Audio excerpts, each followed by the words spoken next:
They should. Would you? Okay, I would. I could. We could live here. We should live here. 영상에서 계속 would, should, could가 나왔는데 여러분 이 세 개가 다 잘 구분이 됐나요? 생긴 것도 비슷비슷한데 도무지 이 세 개가 무슨 뜻인지 또 무슨 차이인지 잘 모르겠죠. 오늘 제가 원어민만이 느끼는 뉘앙스 차이를 여러분도 똑같이 느낄 수 있도록 만들 거예요. 오늘 영상만 끝까지 보면 앞으로 would, should, could 무의식 중에도 구분하게 될 거예요. 이 세 개의 조동사들을 무의식 중에도 구분을 하려면 이 단어들이 원래 어디에서 왔는지부터 살펴봐야 되는데 would 같은 경우는 할 거야 라는 뜻의 will의 과거형이고요. 그리고 should는 하면 좋겠다 라는 뜻의 shall의 과거형이죠. 마지막으로 could는 할 수 있어 라는 뜻의 조동사 can의 과거형인데요. 과거형이 더 공손하고 부드럽고 좀 이렇게 힘이 빠지는 느낌이 있어요. 그래서 will, shall, can의 뉘앙스와 의미를 파악하고 그것보다는 좀 힘이 빠진 듯한 느낌의 뉘앙스다라고 생각하면 되는데요. 먼저 will 같은 경우는 그래, 결심했어. 나 할 거야. 이렇게 강한 의지와 마음을 보여줘요. 그런데 would 같은 경우는 이것보다 힘이 좀 빠져야 돼요. 더 부드럽게 나 하고 싶은데 나라면 그렇게 할 텐데 이런 느낌인 거죠. 한 번 더 느껴볼게요. I will 이라고 하면 나 할 거야. I would 라고 하면 나 하고 싶은데 어떤 마음에 관련된 거다라고 생각을 해주세요. 두 번째는 shall, should라는 조동사가 이 단어에서 왔는데 이 단어가 요즘 영어에서는 잘 안 써요. 이게 성경에서 자주 나오는 조동사고 신에 의해서 하게 되리라 이런 느낌이 있거든요. 아까 했었던 will 이거는 내가 하고 싶어서 나의 마음을 보여주는 건데 shall 같은 경우는 신에 의해서 즉 다른 사람의 생각 조언에 의해서 내가 하게 되리라 해야 한다 하면 좋겠다 예요. 그런데 shall은 좀 거창해요. 신에 의해서까지는 아니고 그것보다 좀 부드러워지는 should 이거는 내 주변에 다른 사람이 해보라고 해서 그 조언을 듣고 나 이렇게 해보면 좋겠다 이런 느낌으로 말하는 거죠. 한 번 더 원어민처럼 뉘앙스 느껴볼게요. I shall 나는 하게 되리라 그것보다는 조금 힘을 빼서 I should 나 선배가 이거 해보면 좋다고 했으니까 하는 게 좋겠다 이런 느낌이에요.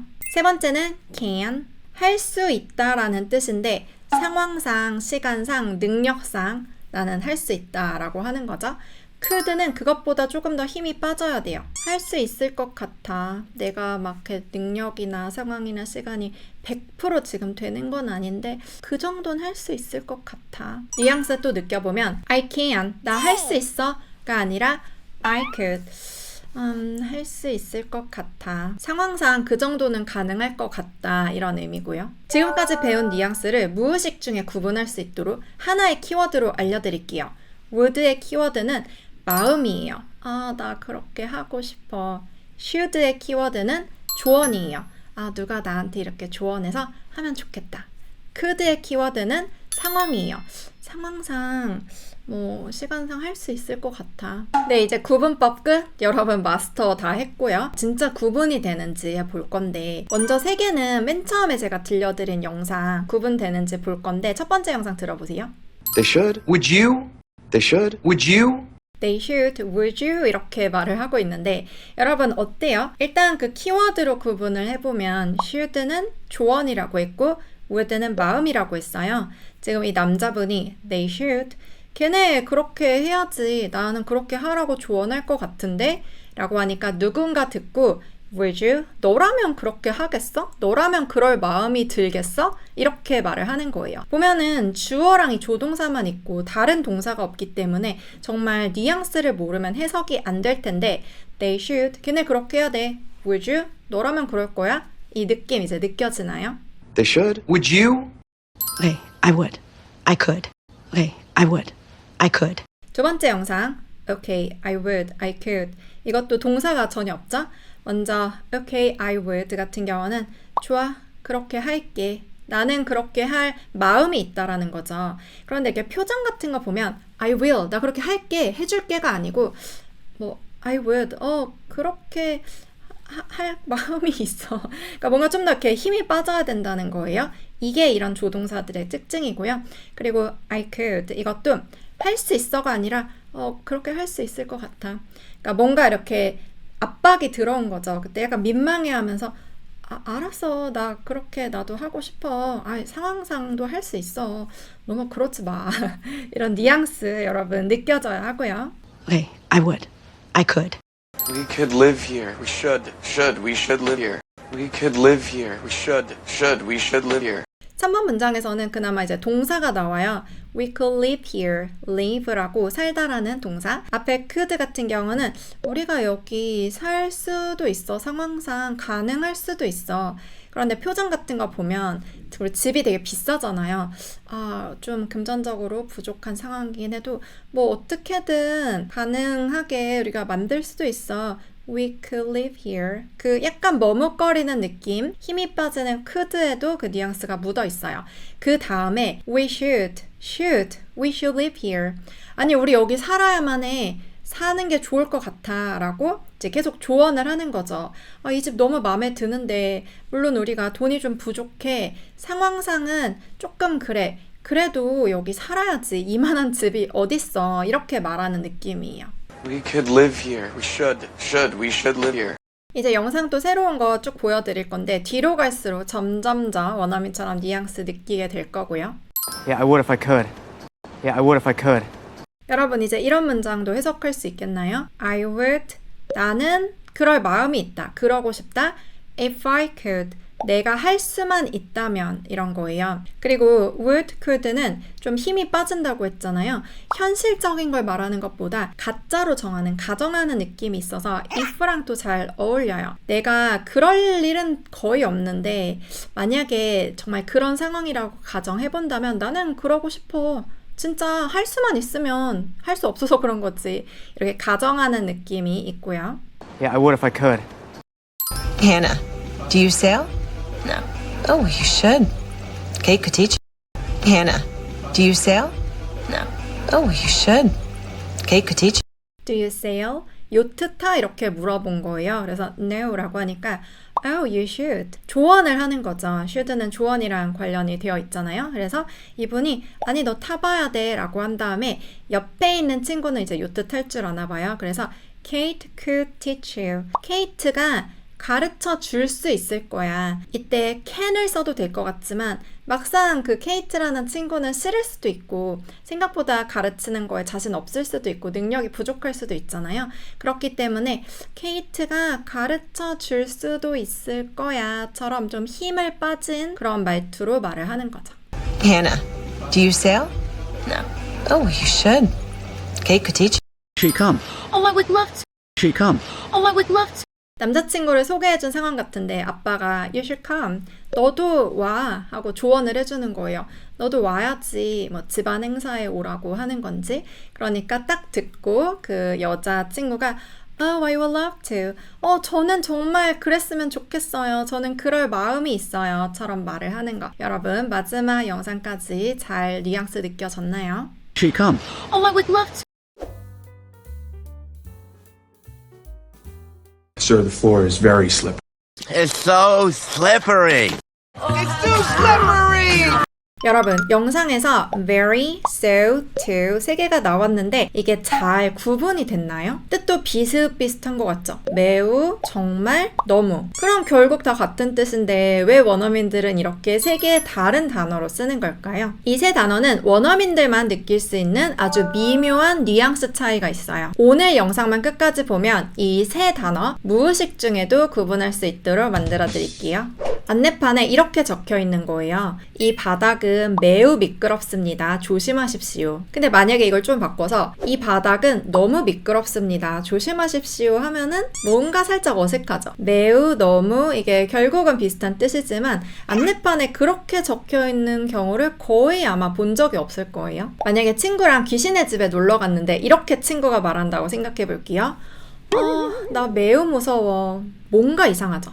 나 너무 무서워는 괜찮은데 매우 무서워? 저 뭐야, 책 읽는 건가 싶죠. 한국어가 모국어다 보니까 그냥 자연스럽게 써서 이 뉘앙스 차이를 굳이 막 이렇게 공부할 필요가 없었지만 한국어는 영어나 똑같기 때문에 여기에 적용을 해볼 거예요. 먼저 영어 very 같은 경우는 한국어의 매우와 비슷해요. 여러분들이 무의식 중에 구분할 수 있도록 그 키워드를 설정해 드릴 텐데 very, 매우 이거는 결국 정보예요. 객관적인 설명. 어떤 사실을 전달하거나 그냥 객관적으로 묘사하는 거죠. 그래서 안내판에 이 바닥이 매우 미끄럽습니다 라고 하면은 그게 자연스럽지만 친구가 매우 무서워하면 뭔가 이상한 거예요. 본인에 대해서 뭔가 이렇게 정보를 안내하는 느낌? 그래서 영어도 정보를 전달할 때 very를 훨씬 더 자주 써요.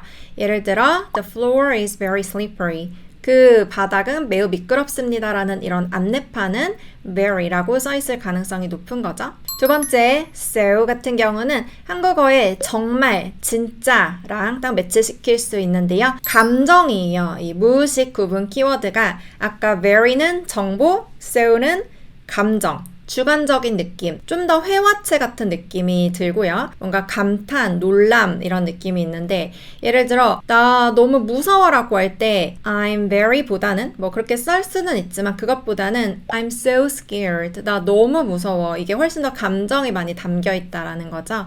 그래서 그 영화 진짜 재밌었어 라고 할 땐 The movie was so funny 이렇게 이제 말할 수 있고요. 영어 안내문에 so를 넣는 경우는 없지만 본인의 감정에 대해서 말할 때는 so 말고 뭐 very를 쓰는 경우도 있긴 해요. 왜냐면 약간 조금 더 건조하게 전달할 수 있긴 하잖아요. 그런데 진짜 내가 정말 이렇게 말할 때는 so라고 하는 거죠.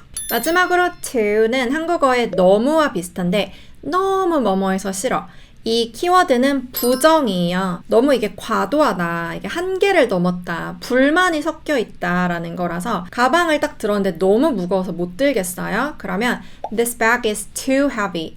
너무 무거워. 좀 와서 도와줘. 불만을 뭔가 표출하는 느낌도 들고요. 제가 정보, 감정, 부정 이렇게 무의식 중에도 구분할 수 있도록 키워드로 알려드렸는데요. 이제 예문으로 좀 더 연습해 볼게요. 첫 번째 very의 키워드는 정보라고 말씀드렸는데 The water is very deep. 물이 매우 깊습니다. 이거는 수영장이나 강가에 붙어 있을 법한 안내문이에요. 이런 안내문에 굉장히 자주 써요.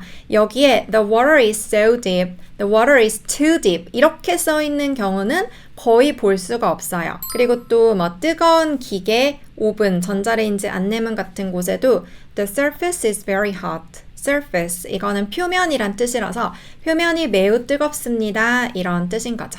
그리고 계단이 매우 가파릅니다. 조심하십시오. 뭐 산책로나 사철 계단 같은 데서 The steps are very steep 뭐 이런 것도 볼 수 있고요. 이 지역은 매우 혼잡합니다. 행사장, 지하철역 안내에 The area is very crowded 뭐 이런 식으로 써 있는 거 볼 수도 있어요. 그리고 여러분이 일상에서 자주 볼 수 있는 경우는 테이크아웃 커피컵이에요. 스타벅스에도 이렇게 보면 Caution very hot 이렇게 써있죠. 여기 so hot, too hot 이렇게 써있진 않을 거예요. 한국어도 내용물이 매우 뜨겁습니다. 조심하십시오. 뭐 이런 식으로 써있을 가능성이 높겠죠. 그리고 또 제가 예전에 대학교에서 교수님이 계속 안 오시는 거예요. 그게 원어 강의였는데요. 다른 원어민 선생님이 들어오셔서 칠판에다가 굉장히 크게 He is very sick 이렇게 적더라고요. 그 교수님이 매우 편찮으십니다. 그러니까 오늘은 강의가 없다. 이렇게 적는 글조차도 거기서 뭐 so sick, too sick 하면은 굉장히 이상했을 거예요. 이 very의 정보 전달하는 느낌이 어떤 건지 잘 알겠죠?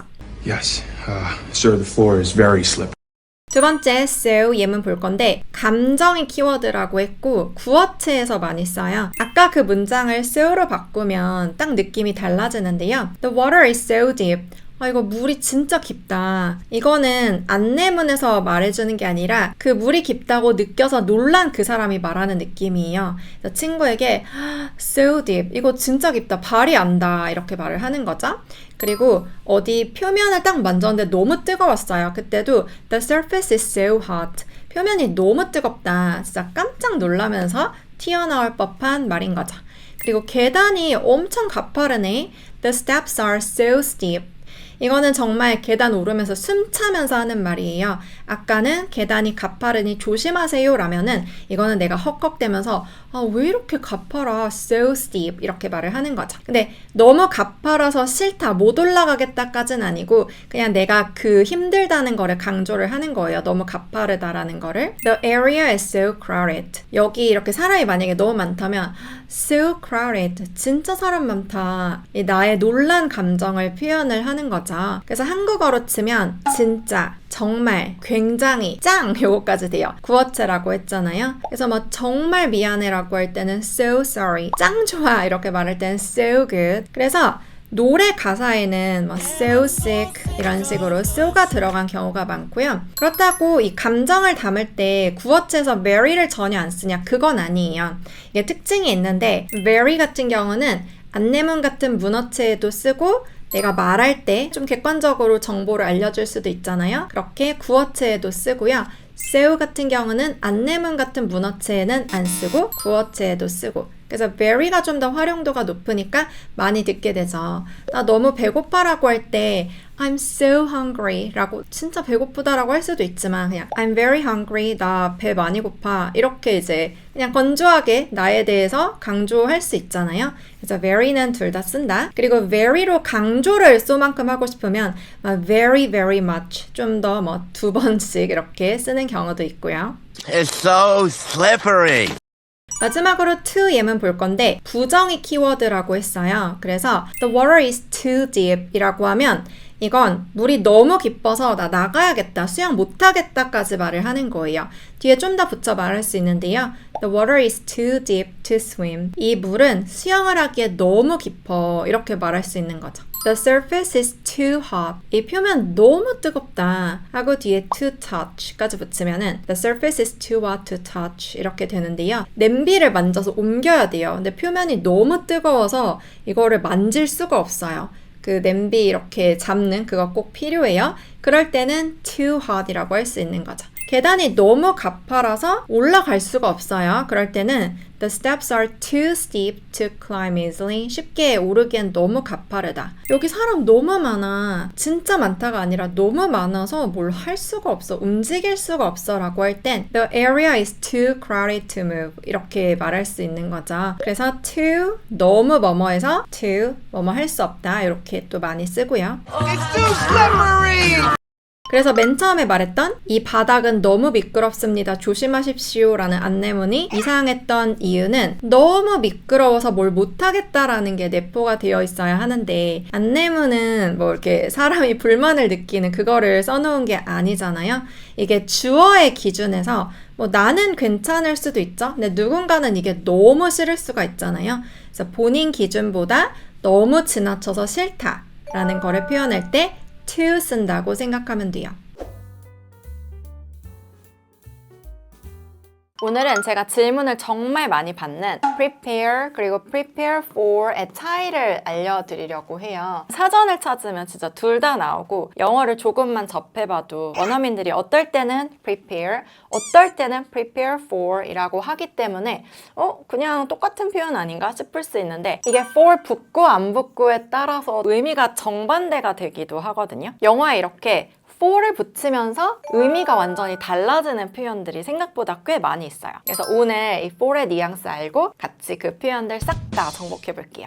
제가 질문 하나 드릴게요. 이 for의 뜻이 뭐죠? 뭐뭐를 위해서? 네, 뭐뭐를 위해서. 또 다른 아는 뜻 있어요? 동안에? 맞아요. 동안의 그런 뜻도 우리가 외우죠. 그런데 왜 이런 뜻이 있는지 이제 원어민들이 느끼는 뉘앙스를 알아야지 이게 되게 쉬워지는데요. 이 for의 뉘앙스는 목적이에요. 뭐뭐를 위해서라고 되어 있잖아요. 그래서 for 다음에는 반드시 명확한 목적이 와요. 그래서 prepare 자체가 준비하다라는 뜻이기 때문에 for 없으면 무언가를 뭐 재료 같은 걸 준비하는 거예요. 예를 들어서 부모님이 아이를 위해서 저녁을 준비해요. 선생님이 학생들을 위해서 시험 문제를 준비해요. 이럴 때는 그냥 prepare이라고 하면 되는데 어떤 목적이 있을 때 예를 들어 나는 이번 시험에서 반드시 A를 맞아야 돼. 그거를 위해서 나는 준비를 해. 그러니까 for이 붙으면 약간 대비하다라는 뜻이 되거든요. 나는 올해 꼭 취업을 해야 돼. 목적이 이제 취업인 거죠. 그래서 면접을 위해 준비를 하는 거예요. 그럴 때는 prepare for 이라고 해야 하고, 아니면 이번에 여행을 가요. 이번 여행에서 가성비 좋게 정말 즐기면서 올 거예요. 그런 목적이 있어요. 그럴 때는 prepare for를 쓰는 거죠. 이거를 쓰고 안 쓰고의 차이를 우리가 이제 잘 느낄 수 있어야 하는데요. 그러면 for이 목적이라고 말씀 주셨는데 네. 그러면 동안에는 왜 있나요? 아, 그 되게 좋은 질문이에요. 이 핵심 뉘앙스는 목적인데 동안에라는 뜻이 또 있는 이유는 아까 그 예를 든 시험을 위해서 내가 열심히 준비를 해요. 내 소중한 시간 중에 한 3시간 동안은 이걸 위해 열심히 해요. 은근히 이 동안에라는 말도 목적이랑 관련이 있어요. 오늘은 정말 10시간 동안 이 일을 끝내기 위해서 열심히 일했어요. 내가 하루 1시간 동안 영어를 잘하기 위해서 계속 투자를 했어요. 그러니까 이게 두 개 어느 정도가 연관이 돼요. 그래서 핵심 뉘앙스는 목적이고 위에서 동안에 이렇게 보면 되는 거죠. 뭐 어떤 뉘앙스인지는 알겠는데 또 쓰면은 헷갈릴 것 같거든요. 아, 네, 맞아요. 그냥 뉘앙스만 알고 마는 게 아니라 예문을 통해서 제가 또 for를 쓰는 영어 표현들이 있다고 했잖아요. 걔네들을 연습을 해야 되는데요. 제가 팁을 드리자면 살짝 높은 위치, 갑의 입장 에서는 for를 안 써요. 왜냐면 갑은 어떤 거를 대비하는 게 아니라 아까 예를 든 것처럼 선생님이 그냥 시험 문제를 준비해요. 근데 을의 입장에서는 for를 써요. 왜냐면 목적이 분명한 거죠. 나는 이 시험에서 꼭 100점을 맞아야 돼.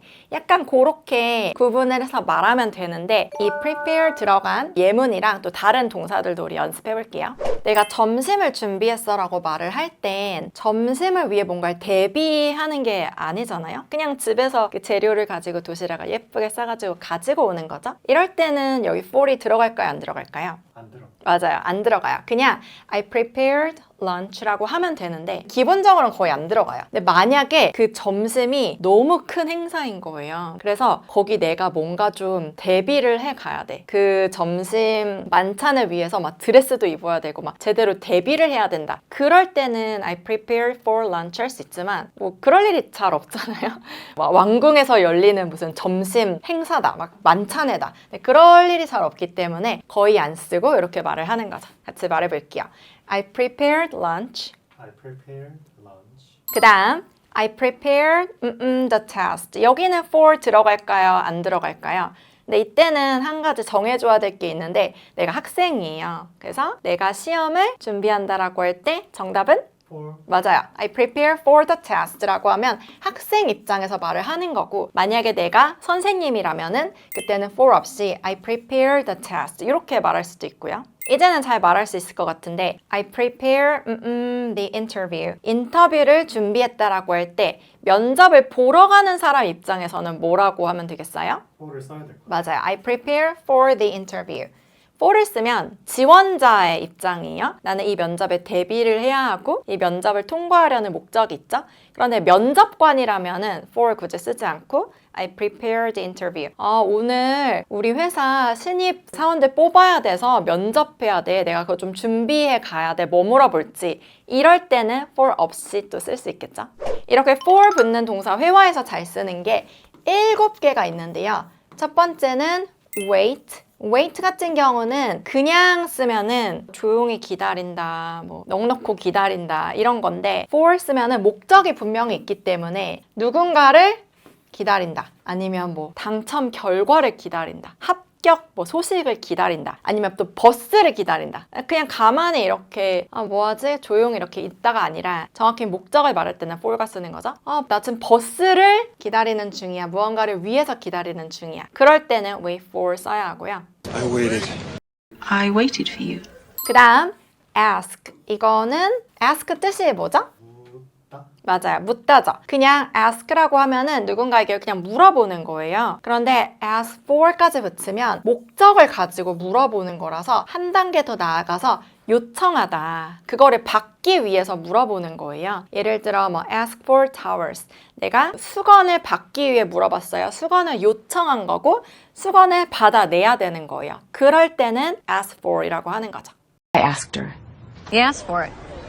세 번째, look 같은 경우는 보이다라는 뜻이에요. 그래서 나 좀 오늘 달라 보이지 않아? 나 뭐 변한 거 없어? 아니면 너 좀 피곤해 보여. 뭐 이럴 때 쓰는데 이때 만약에 for를 붙인다면 어떤 목적을 가지고 보는 거죠. 제대로 보는 거예요. 어딨지? 어딨지? 나 그거 찾아야 되는데. 그래서 look for이라고 하면은 보이다에서 찾다라는 뜻으로 바뀌고요. She looked at me. I'm looking for my son. 그 다음 네 번째 동사 pay 같은 경우는 돈을 내는 건데 그냥 쓰면 누군가에게 돈을 지불하다라는 뜻이 돼요. 그래서 뭐 예를 들어 I paid him. 나는 그에게 돈을 지불했어. 만약에 for를 쓰면은 목적을 가지고 말을 하는 거라 그거를 반드시 가지고 오려고 하기 때문에 보통은 물건이 나와요. 그래서 뭐 I paid for the coffee. 나는 그 커피에 돈을 지불했어. 그리고 그 커피를 받아온 거죠. 이렇게 for이 있고 없고에 따라서 뉘앙스가 좀 달라지죠. I paid him $8. I paid for your ticket. 7개 중요하다고 말씀드렸는데 다섯 번째는 leave, 떠나다 라는 이 단어도 그냥 leave라고 하는 거랑 leave for이라고 하는 게 좀 다르거든요. 그냥 leave라고 하면 어느 장소를 떠나는 거예요. 그래서 leave Seoul이라고 하면 서울을 떠난 거죠. 그런데 for를 쓴다면 목적성이 분명해야 되기 때문에 뒤에 내가 떠난 장소가 아니라 목적지가 나오거든요. 그래서 leave for Seoul이라고 하면 서울로 이제 가야 되는 거예요. 그 곳을 위해서 이곳을 떠난 게 되는 거죠. I left my home.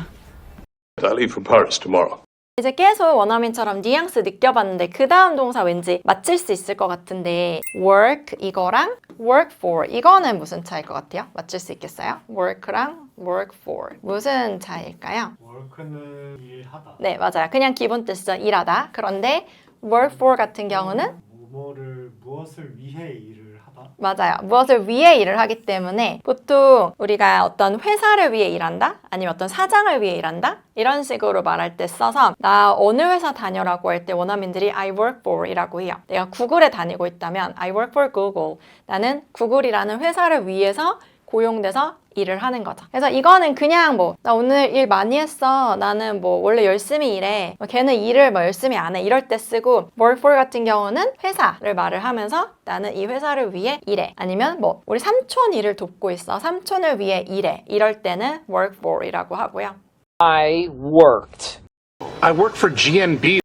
마지막 play랑 play for의 차이는 뭘까요? play랑 play for 이것까지 하면 끝이에요. play 무슨 뜻이겠어요? 플레이 놀다. 그쵸, 놀다. 그리고 play for 같은 경우는 누구를 위해서 노나요? 누구를 위해서 노는 게 이상하죠?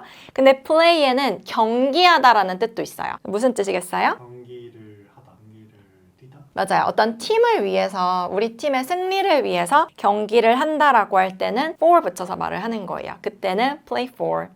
Hey, when I play hard. Reese plays for Brooklyn. 여러분, 부산행이라는 영화의 영어 제목은 A Train to Busan일까요? A Train for Busan일까요? 지하철에서 종종 왕십리행 열차가 들어오고 있습니다. 이런 게 나오는데 이때 The train to 왕십리 is arriving 이게 맞을까요? The train for 왕십리 is arriving 이게 맞을까요? 정류장을 말할 때 그쪽으로 가는 거니까 to도 될 것 같은데 그 장소를 위해서 또 그 열차가 다니는 거니까 for도 될 것 같죠? 오늘은 여러분들이 영어 하다 보면 비슷비슷해서 헷갈릴 수 있는 to, for, 무의식 구분법을 알려드릴게요.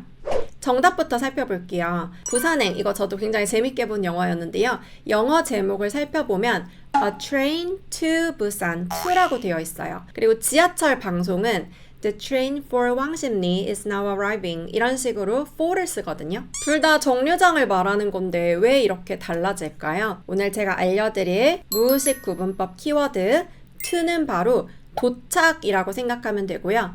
for은 바로 목적이라고 생각하면 돼요. to의 뜻은 쪽으로이기 때문에 실제 그 방향으로 이동해서 도착까지 반드시 하겠다라는 거를 내포하고 있어요. 그래서 그 부산행 열차에서는 좀비들이 막 계속 따라오기 때문에 부산까지 반드시 도착을 해야 되죠. 이거를 A Train for Busan 해도 틀린 건 아니에요. 예를 들어 그냥 일반적인 열차예요. 영화 속 장면이 아니라 기차는 부산 방향을 위한 기차예요. 그래서 부산행으로 그쪽 방향을 위해서 이제 목적을 가지고 달리는데 그 중간에 다른 데서 내리는 사람도 있겠죠? 일반적인 열차는 A Train for Busan 할 수 있어요.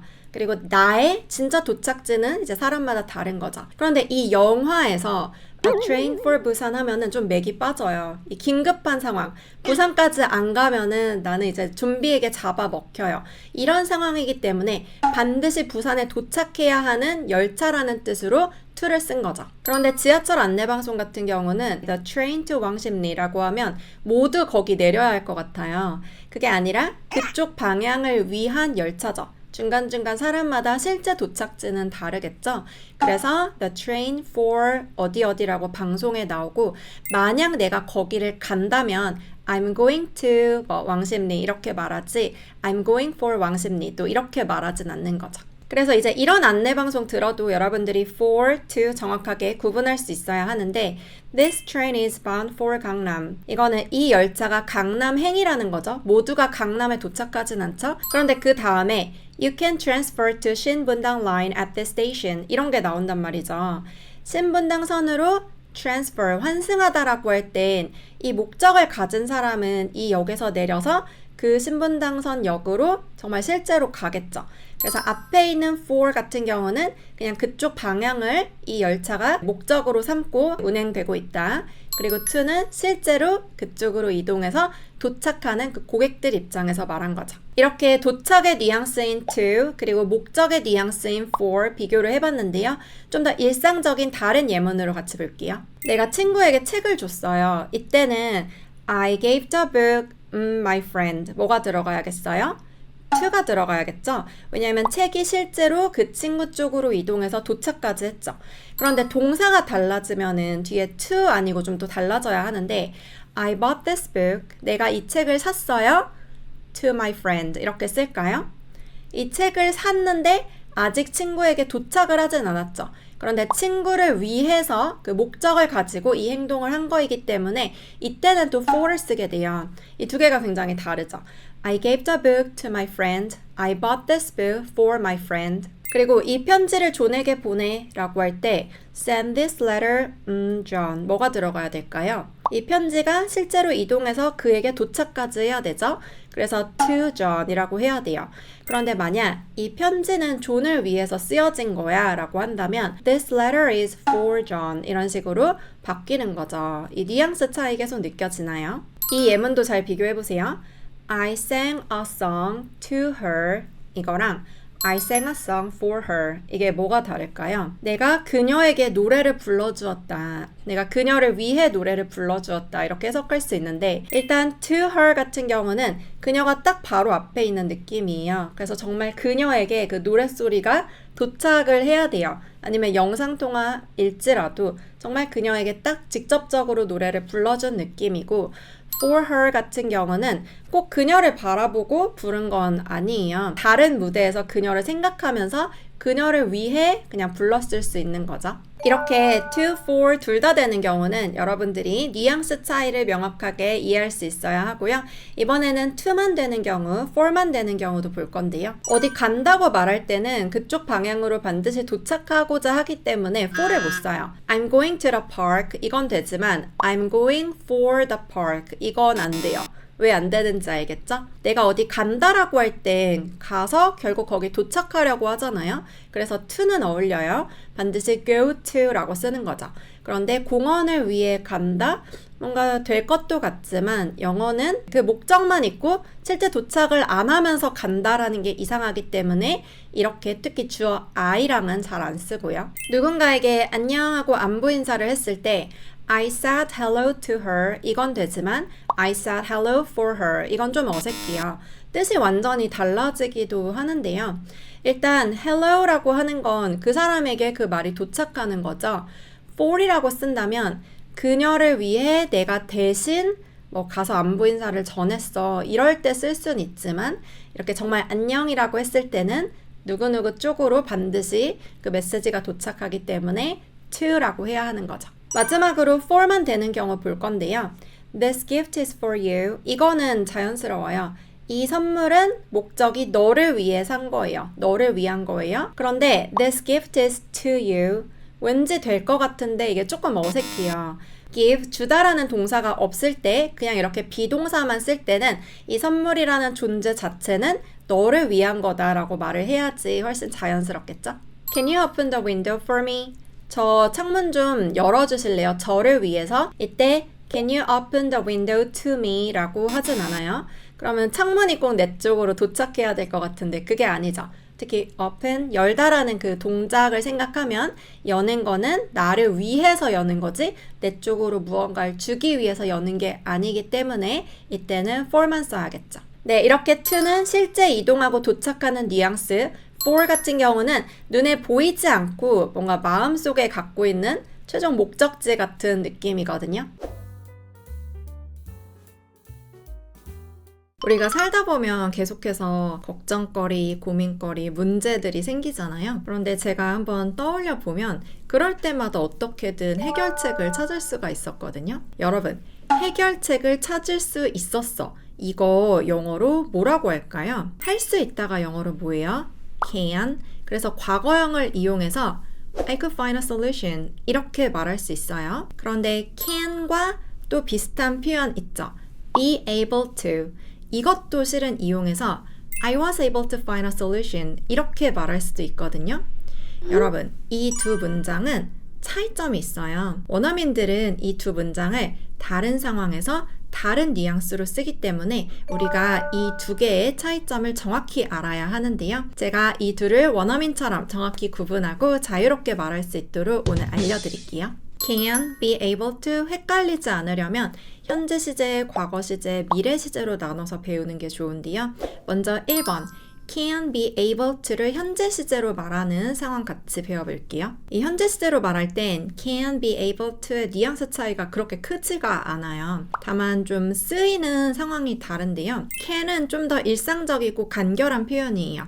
예를 들어서 I can do it, I can drive, I can swim 이렇게 말하지 이때 굳이 can을 be able to로 바꿔서 I'm able to do it, I'm able to drive, I'm able to swim 이렇게 말을 하진 않거든요. 그런데 더 격식적인 상황, 공식적인 문서나 발표에서는 be able to를 쓸 수 있어요.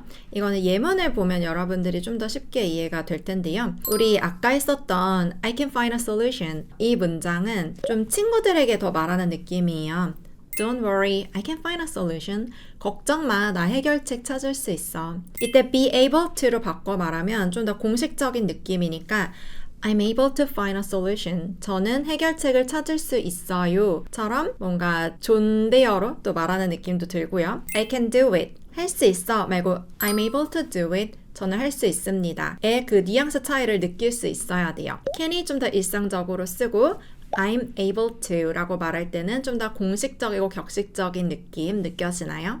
두 번째는 과거 시제로 말할 때 볼게요. 이때가 실은 가장 헷갈리는 포인트이고 be able to로 말하는 게 좀 어려워지는 부분인데요. can의 과거형이 could니까 I could find a solution 이렇게 우리 처음에도 말했었죠. 이때는 할 수 있었다라는 가능성만 말을 하는 거예요. can의 뜻이 할 수 있어요 이거잖아요. 그래서 could로 말할 때도 할 수 있었어요처럼 말을 하는 거죠. 할 수 있었어. 근데 못했어. 이럴 때 굉장히 자주 쓰는 편이에요. be able to 같은 경우는 과거형으로 말하면 was able to, were able to 이것만 가능하죠. be able to를 과거형으로 쓰면 실제로 성공했다라는 뜻이에요. 일반적인 상황보다는 특정한 어떤 한 번의 상황에서 완전 성공했다라고 말할 때 쓰거든요. I could find a solution, but I didn't apply it. 해결책을 찾을 수 있었지만 적용하진 않았어. 할 수 있었는데 못했어. 이 뉘앙스를 항상 떠올려 주세요. 그런데 I was able to find a solution 이라고 하면 나 해결책을 찾을 수 있었어. 그리고 이건 완벽한 해결책이었어. 이런 느낌이고 After a lot of research, I was able to find a perfect solution. 많은 리서치 끝에 완벽한 해결책을 찾을 수 있었어. 이게 효과가 있었어. 이렇게 말을 하는 거죠. 세 번째. can, be able to 미래 시제에서 쓰는 거 비교해 볼 건데요. can 같은 경우는 I can do it now. 나 지금 할 수 있어. 처럼 현재 시제에 대해서도 쓸 수 있지만 I can do it tomorrow. 나 내일 할 수 있어. 처럼 말할 수도 있긴 해요. be able to는 미래형으로 말하려면 앞에 will이 필요해요. will be able to. can이랑 좀 다른 점은 can은 지금 내가 이미 가진 능력으로 내일 그거 할 수 있을 거야.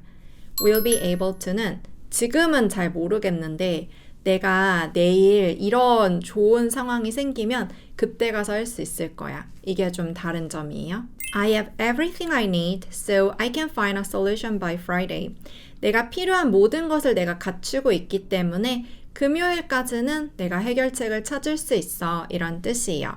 I still need more time, but I will be able to find a solution by Friday. 시간이 좀 더 필요하긴 한데 지금 시점에서는 그런데 앞으로 시간만 조금 더 주어진다면 금요일 전에 나한테 좀 여유 시간만 있다면 미래의 어떤 조건이 충족된다면 이라고 말을 하는 거죠. 금요일까지는 해결책을 찾을 수 있을 거야. 여러분, 이 차이점들이 이해가 되나요? 정리해 볼게요. 현재 시제에서 I can do it 이라고 말하면 나 할 수 있어 처럼 일상적으로 말하는 거고 I'm able to do it 이라고 하면 좀 격식적인 상황에서 저 할 수 있습니다 처럼 말하는 느낌이에요. 과거 시제로 말할 때 I could do it 이라고 하면 할 수 있었어. 그런데 못했어. 물론 할 수 있었어. 그래서 했어도 가능해요. 그런데 이 뒤에는 몰라요. 그냥 그 가능성만 말하는 거예요. 아, 그때 할 수 있었어. I was able to do it. 나 할 수 있었어. 그래서 진짜 했어. 그리고 좀 더 특정한 상황에서 한 번 성공했을 때 주로 말을 하고요. can을 미래를 나타내는 시간 부사와도 쓸 수 있지만 be able to 같은 경우는 미래 시제로 말할 때 앞에 will을 붙여야 했죠. I will be able to do it. 이건 앞으로 이런 조건이 충족된다면 그때 가서 할 수 있을 거야. I will be able to do it. 이렇게도 말할 수 있었죠. 나 넷플릭스에서 영화 한 편 봤어. 이거 영어로 뭐라고 할까요? I watched a movie on Netflix 이렇게 말하면 되는데 원어민들이 I have watched a movie on Netflix 이렇게도 말을 하거든요. 이 두 문장은 시제가 다른데요. 하나는 과거, 하나는 현재 완료예요. 우리 이 두 개의 문법 학창시절에 배운 적 있어도 여전히 헷갈리죠. 또 그렇다 보니 자신있게 이 시제로 말하는 건 더더욱 잘 안 될 거예요. 오늘 제가 여러분 자신있게 이 시제 구분해서 말할 수 있도록 만들어 드릴게요. 먼저 과거 시제 예문부터 다시 볼게요. I watched a movie on Netflix. 이렇게 그냥 넷플릭스에서 영화를 한 편 봤다. 과거 시제가 아마 현재 완료 시제보다 더 쉬울 거예요. I watch 라고 현재형 동사를 말을 하는 게 아니라 I watched 이렇게 과거형 동사로만 바꾸면 되는 거죠. 이 시제 이해하기도 쉬울 건데요. 그냥 현재보다 과거 시점에 일어난 일을 묘사한다면 다 쓰는 거예요. 현재랑 동떨어진 느낌으로 쓰는 거고요.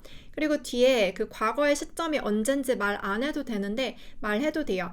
예를 들어 어제 봤다면 I watched a movie on Netflix yesterday. 나 어제 넷플릭스에서 영화 한 편 봤어? 그냥 이렇게 말을 하면 되는 거죠. 반면에 현재 완료로 자신있게 말하는 게 좀 어려울 거예요.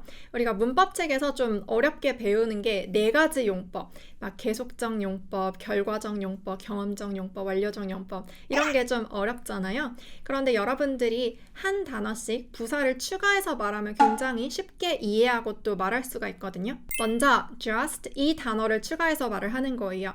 I have just watched a movie on Netflix.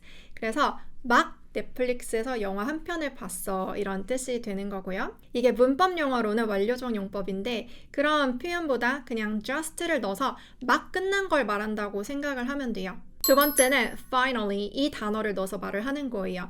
I have finally watched a movie on Netflix. 나 드디어 넷플릭스에서 영화 한 편 봤어. 결국 못하다가 시간 없어서 못 보다가 한 편 본 거예요. 결과적으로 그렇게 되었다는 거죠. 이게 바로 결과적 용법인데 그냥 finally 넣어서 내가 말하는 것 또 그렇게 이해하는 게 훨씬 쉽죠.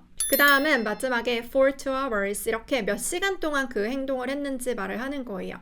I have watched a movie on Netflix for 2 hours. 나는 2시간 전부터 지금까지 쭉 영화를 봤어요. have pp는 이렇게 과거를 현재와 연결시키는 느낌이기 때문에 쭉 봐온 거를 말할 수 있고요. 마지막으로 맨 뒤에 before 이걸 넣는 거예요. I have watched a movie on Netflix before 이렇게 말을 하면 나 전에 넷플릭스에서 영화 한 편 본 적 있어. 이거는 경험을 말하는 have pp가 되거든요. 이 네 가지 단어를 이용해서 현재 완료를 쉽게 이해하고 말하면 되거든요. 좀 더 하나씩 우리 예문을 만들어 볼까요? I have just finished my laundry 라고 하면 막 빨래를 마쳤어 이런 뜻이 되겠죠. 이 현재 완료 시제를 쓰는 이유는 아까 과거처럼 동떨어지게 말할 수가 없기 때문이에요. 이게 뭐 1시간 전, 어제, 엊그제 이런 게 아니라 막 마친 건 거의 현재나 마찬가지죠. 지금 막 끝난 거예요. 거의 현재 시점이라고 말할 수 있어요. 그렇다 보니까 현재 시제를 써야 되는데 그렇다고 현재 시제를 쓸 수는 없고 현재 시제는 주로 계속 현재에 반복되는 걸 쓰니까요. 그래서 현재 완료라는 이 시제를 이용해서 말을 하는 거예요. I have, 내가 현재 가지고 있어요. just, 막 finished, 마친 일, 끝나긴 끝난 거예요. 그 일을 have, 가지고 있다처럼 말을 하는 거예요. 그래서 just 이용해서 여러분 막 끝낸 일을 앞으로 have pp로 자꾸 말해보려고 하세요. 내가 막 저녁을 다 먹었어요. 우리가 같이 식사 중이었는데 막 먹었어요. 그럴 때 we have just eaten dinner 이렇게 말할 수 있는 거예요. 우리 막 저녁 먹었어. 이제 저녁 다 먹었다는 거죠. 마지막 숟가락 내릴 때 이거는 과거처럼 과거 시제로 동떨어지게 1시간 전에 먹었어처럼 말할 수 없는 거예요. 막 먹은 거죠. 그리고 끝나기는 끝난 거죠. 그래서 과거로 쓰진 않고 현재로 쓰지도 않고 약간 그 중간 정도의 시제라고 볼 수 있는 현재 완료를 쓴다는 거. 여러분 just 넣어서 말하면은 쉽게 말할 수 있겠죠. 이번에는 finally 넣어서 말해볼 건데요. I have finally arrived. 나 드디어 도착했어. 결과적으로 그렇게 되었다는 거죠. 아까부터 계속 여기 도착하려고 온 거죠. 그래서 과거로부터 연결되는 거예요. 현재까지. 그 일이 쭉 일어나다가 지금 결과적으로 여기 도착한 거예요. 그래서 finally 넣으면 그 전부터 일어난 일이긴 한데 현재 어떻게 되었다는 걸 알려주는 거구나 하고 좀 쉽게 파악할 수 있죠. They have finally agreed. 그들이 마침내 드디어 결국 동의했어 이런 뜻이에요. 그래서 여러분들이 have pp가 만약에 잘 이해가 안 된다면 그 just finally 그리고 아까 알려드린 뭐 for 2 hours before 이런 걸 하나씩 넣어보는 거예요. 그래서 그게 이 중에 어떤 뜻이구나라는 걸 알 수 있어요. finally 없어도 그냥 they have agreed 라고 하면 아 그들이 동의했어. 아 그들이 결국 동의했어. 이거 결과를 말을 하는 거구나 이렇게 알아야 하거든요. 그래서 또 다른 예를 들어보면 I have finally lost my phone. 나 결국 내 전화기 잃어버렸어. 이런 문장도 여러분 finally 없어도 이해가 돼야 돼요. I have lost my phone. 결국은 나에게 그런 일이 생겼다. 결과적으로 지금은 핸드폰이 없는 상태다라는 걸 말을 하는 거고 finally 넣어서도 쉽게 말할 수 있어야겠죠? 그리고 세 번째는 for 2 hours처럼 몇 시간 동안 그거를 쭉 계속 해왔는지를 말을 하는 건데 아까 했었던 I have watched a movie on Netflix for 2 hours 이 문장 같은 경우는 좀 더 다른 시제로 많이 쓰긴 해요. I have been watching a movie on Netflix for 2 hours 그래서 ing가 들어있죠? 그 전부터 해왔는데 지금도 생생하게 하고 있는 중이다라는 뜻으로 have been ing 이 현재 완료 진행 시제로 더 말을 많이 하는 편이에요. 그래서 여러분 이렇게 뒤에 몇 시간 동안이라는 게 있다면 이 두 개가 거의 비슷한 시제라고 생각하고 말을 하면 돼요. 만약 내가 서울에 10년간 쭉 살아왔어요. 그럼 I have lived in Seoul for 10 years 이렇게 말할 수 있는데요. I have, 내가 가지고 있어요. lived, 과거부터 지금까지 쭉 살아온 그 일을 내가 가지고 있다는 거죠. 지금 시점에서 봤을 때 10년 된 거고요. 그런데 이거를 보통은 바꿔서 I have been living in Seoul for 10 years 이렇게 더 많이 쓰긴 해요. 10년 동안 살아오는 중이야.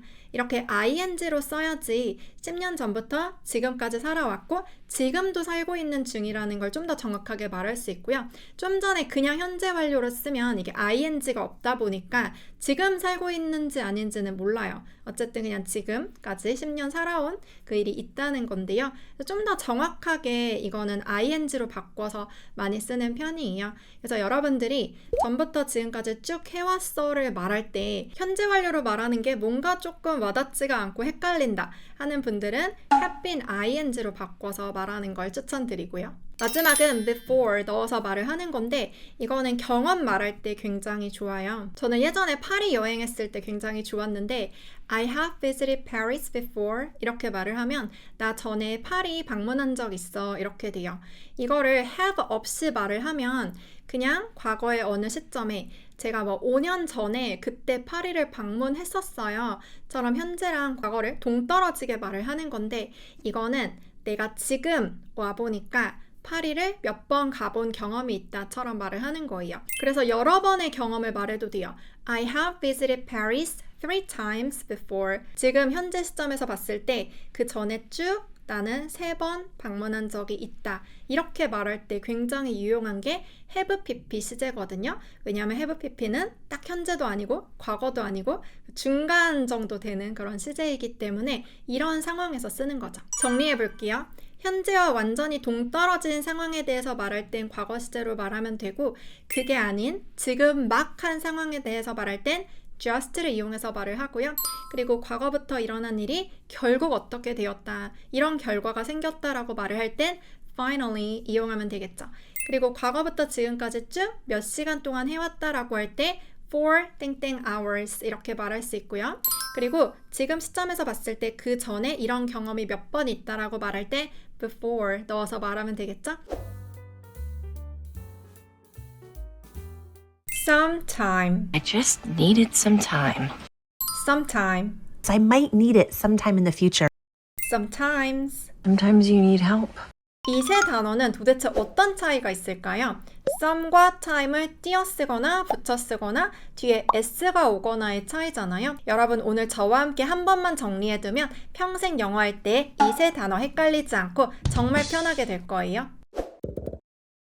결론부터 말씀드리면 sometime은 약간의 시간, sometime 이거는 언젠가, sometimes 이거는 때때로 라는 뜻이에요. 그런데 이렇게 뜻만 알고 지나가면 우리 바로 까먹겠죠? 하나씩 좀 더 자세히 볼 건데요. 첫 번째, sometime은 some 이게 약간의 란 뜻이다 보니까 time 이거를 꾸며주면서 약간의 시간을 말해요. 마치 약간의 간식, some snacks 약간의 물, some water처럼 뒤에 time 이거를 꾸며주면서 말할 뿐인 거예요. 저는 유튜브 할 때 직접 메이크업을 하거든요. 그래서 이 카메라랑 촬영 장비들 다 세팅해놓고 수정 화장을 할 약간의 시간이 필요해요. 10분에서 15분 정도. 그런 상황을 영어로 I need some time to do my makeup 이렇게 말을 해요. I need some time 약간의 시간이 필요하다. 제 채널 전부터 구독하신 분들은 아실 것 같은데 제가 진짜 올해 너무 바빴어요. 상반기에는 계속 전국 투어 강연하고 개정판 내고 집에서는 또 계속 막 엄마표 영어 해야 되고 그래서 저는 정말 약간이라도 쉴 시간이 필요하다. 완전 번아웃 상태다. 이렇게 생각을 하고 있거든요. 이럴 때도 I need some time to relax 이렇게 말을 해요. to 다음에 무엇을 할 시간이 필요한지 말할 수 있어요. 이거는 아까처럼 15분, 20분 이런 건 아니더라도 내 삶 속에 약간의 시간을 좀 확보해야겠다라고 말을 하는 거죠. I need some time. I just needed some time. I just needed some time. 두 번째는 sometime, 언젠가란 뜻인데요. 이 some에는 약간의 란 뜻뿐만 아니라 어떤이란 뜻도 있어요. 그래서 somewhere 이건 어떤 장소, 어딘가란 뜻이고요. sometime 이건 어떤 시간, 언젠가라는 뜻이 되거든요. 이때는 아까처럼 sometime, 약간의 시간 이렇게 somey time을 꾸며주는 게 아니고요. somewhere처럼 딱 붙여 써야 돼요. sometime 이건 불특정한 미래를 뜻하는 언젠가라는 뜻이 되거든요. 우리 언제 밥 한번 먹자. 여러분 이런 말 진짜 많이 하죠. 영어로는 Let's grab lunch sometime 이렇게 말을 해요. 좀 더 구체적으로 아침, 점심, 저녁을 말하는 편이고요. grab 이거는 함께 딱 가서 먹는 거예요. 좀 더 캐주얼하게 말하는 먹다라는 표현이에요. Let's grab lunch sometime 언젠가 밥 한번 먹자라는 표현이고요. 우리 모두 가슴속에 이런 열망 하나씩은 품고 있죠. 내가 언젠가는 영어를 꼭 마스터하리라. 영어로는 I will master English sometime 이렇게 말을 하면 돼요.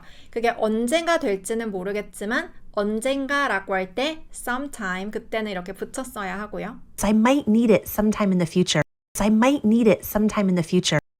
세 번째는 sometimes, 때때로란 뜻인데요. 아까 sometime 이게 언젠가는 이란 뜻이었죠. 불특정한 시간을 말하고 언제인지는 정확히 몰라요. 그 언젠가, 또 언젠가 어떤 사건이 계속 발생을 하는 거예요. 그러면 이게 때때로 이따금씩 발생한다라고 말할 수 있겠죠. 여러 번 있다는 뜻으로 뒤에 s를 붙여서 sometimes라고 하고요. 이거는 때때로 이따금이란 뜻이 돼요. 저는 이따금씩 카페에 가서 1시간 동안 집중 공부나 일을 할 때가 있는데요. 이게 집이나 사무실과 다르게 집중이 굉장히 잘 되더라고요. Sometimes I go to cafe to study. 때때로 나는 카페에 가서 공부해. 저희 수강생분들 중에 이런 분들이 많은데요. 영어 공부를 열심히 해야 하는 이유가 가끔씩 영어 회의를 직접 진행해야 한다고 하더라고요. Sometimes I have to hold meetings in English. 이따금씩 영어로 회의를 진행해야 돼요. hold, 뭔가 회의의 주도권을 잡고 진행을 해야 된다. 그런 게 sometimes, 이따금씩 일어난다. 굉장히 떨릴 텐데 종종 발생한다라는 뜻이겠죠? Sometimes you need help. Sometimes you need help. 정리해 드릴게요. sometime, 이거는 약간의 시간을 말하고요. sometime, 이건 불특정한 미래, 언젠가를 말했죠. 그리고 그런 것이 반복된다면 때때로 이따금씩 일어나는 거라서 sometimes 이렇게 s를 붙이면 때때로라는 뜻이 됐죠. 혹시 산책하러 가다가 영어로 뭔지 아세요? You wanna go for a walk? Yeah, let's go for a walk. go for a walk라고 해요. 그런데 원어민들이 go walking 이라고 말할 때도 있거든요. And so we try to go walking. I really need to get some new shoes so I can go walking. Go for a walk, go walking. 이 둘은 도대체 무슨 차이가 있을까요? 그리고 사전에 수영하러 가다라고 검색해보면 go for a swim, go swimming 이 두 개가 다 나오거든요. 제가 오늘 여러분들이 이 두 개의 차이를 정확히 이해하고 원어민처럼 자신 있게 말할 수 있도록 알려드릴게요. 결론부터 말씀드리면 go for a walk 이거는 한번 가볍게 산책하러 갈 때 써요. go 이게 가는 건데 for 이게 뭐뭐를 위해서란 뜻이다 보니까 뒤에 이제 가벼운 목적을 말하게 되거든요. 그리고 on은 한 번을 뜻하고 walk 이거는 명사로 걷기, 산책이에요. 한 번의 산책을 위해서 가는 거죠. 그냥 가볍게 경치도 보고 날씨도 느끼고 하면서 다녀오는 산책이라고 볼 수 있고요. 반면에 go walking 같은 경우는 제대로 액티비티로서 걷기 운동을 하러 가는 느낌이 있어요. ing가 붙은 다양한 활동, 액티비티를 말하는 단어들이 있거든요. 그냥 지금 한번 잠깐 산책 나갔다 오겠다 이런 뉘앙스에서 말을 한 게 아니죠. 이 둘은 이렇게 살짝 뉘앙스 차이가 있는데요. 결국 산책하다, 걷기 운동하다 비슷한 말이다 보니까 웬만한 상황에서는 그냥 대체해서 쓸 수 있고요. 원어민들은 go for a walk 이 표현을 훨씬 더 자주 써요. 그럼 go for a swim, go swimming 이 둘은 어떤 차이가 있을까요? go for 다음에는 가벼운 목적을 말하기 때문에 한번 잠깐 물놀이하러 수영 다녀오는 그런 느낌이 강하고요. go swimming 이라고 하면 정말 제대로 취미로 수영 배우거나 그 운동, 액티비티를 하기 위해서 가는 느낌이 좀 더 강해요. 우리가 살면서 나 어디 간다라고 말할 일이 얼마나 많겠어요? 여러분 앞으로는 먼저 첫 번째 가벼운 목적으로 나갈 때는 go for을 이용해서 말하세요. 여러분은 드라이브 좋아하세요? 한번 드라이브 하러 간다라고 할 때 go for a drive라고 하면 돼요. go for a drive. 저는 머리가 좀 복잡할 때 이 머리를 식히기 위해서 드라이브 가는 걸 좋아하거든요. 영어로는 I like to go for a drive to clear my head라고 해요. clear my head. 머리를 clear, 식히기 위해서, 깨끗이 하기 위해서 I like to go for a drive. 드라이브 가는 걸 좋아한다. 우리 커피 한잔 하러 갈까? 술 한잔 하러 갈까? 이런 말 많이 하죠. 또 식사하러 갈까? 이것도 그런 가벼운 목적을 가지고 가는 거라서 go for a coffee, go for a drink. 이 drink는 음료를 뜻하기도 하는데 그냥 보통은 술을 말할 수가 있어요. 그리고 go for a meal 이렇게 말하면 식사하러 가다라는 뜻이 되고요. 퇴근 후 한 잔, 콜? 퇴근 후 한 잔 마실래? 이런 것도 after work, let's go for a drink.